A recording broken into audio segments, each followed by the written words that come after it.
馬可福音第7章，法利賽人老幾個對耶路撒冷來嘅經學教師，向下來見耶穌。佢哋看到耶穌嘅學生中，有人用無槍利嘅書食飯，無像法利賽人按樣先寫書。原來法利賽人和一般嘅猶太人全部遵守祖先嘅傳統。那些無照規定嘅方法先寫書，就唔食飯。對街路買來嘅東西，那無先寫過也唔食。佢哋還遵守很多其他傳統嘅規定，像愛樣板寫筆嘅、墨嘅、銅器、老面床等等。所以法利賽人和經學教師問耶穌講：樣板你嘅學生無遵守我哋祖先嘅傳統，反轉用無槍利嘅書食飯呢？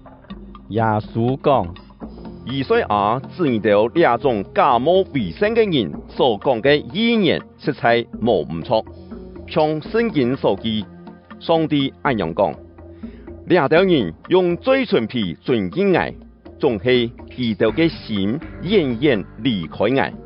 佢哋將人嘅規定遵照我嘅命令來教人，佢哋敬拜我也係空空。耶穌講：你哋遵守古早人嘅傳統，總係違反上帝嘅命令。佢又講：你哋用千個名嘅借口來欺騙上帝嘅命令，目的就係愛保守自家嘅傳統。摩西講：愛孝敬也愛。又講咒罵也愛嘅，愛判其死刑。你哋偏偏講，無論乜人對也愛講，我將奉養你哋嘅東西盡做課辦，意思係獻本上帝嘅東西，佢就唔是奉養也愛。你哋按樣做，就係拿你哋教人嘅傳統來廢踢上帝嘅話。你哋還做千多像兩種嘅事。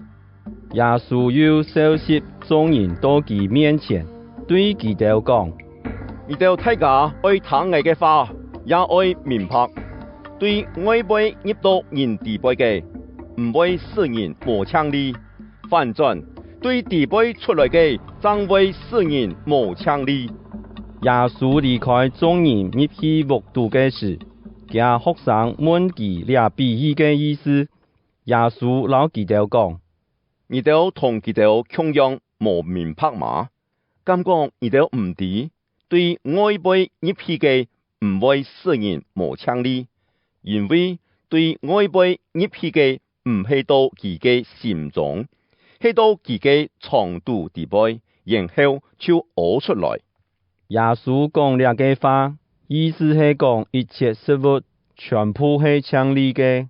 佢繼續講：使人無槍利嘅係對人地輩出來嘅，因為對人心中出來嘅有種種嘅惡念，呢條惡念會使佢犯通姦、偷拿、凶殺、姦淫、貪心、邪惡、詭詐、荒唐、嫉妒、誹謗、驕傲、癲狂等罪惡。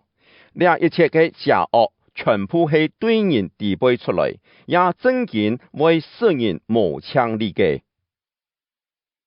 耶穌離開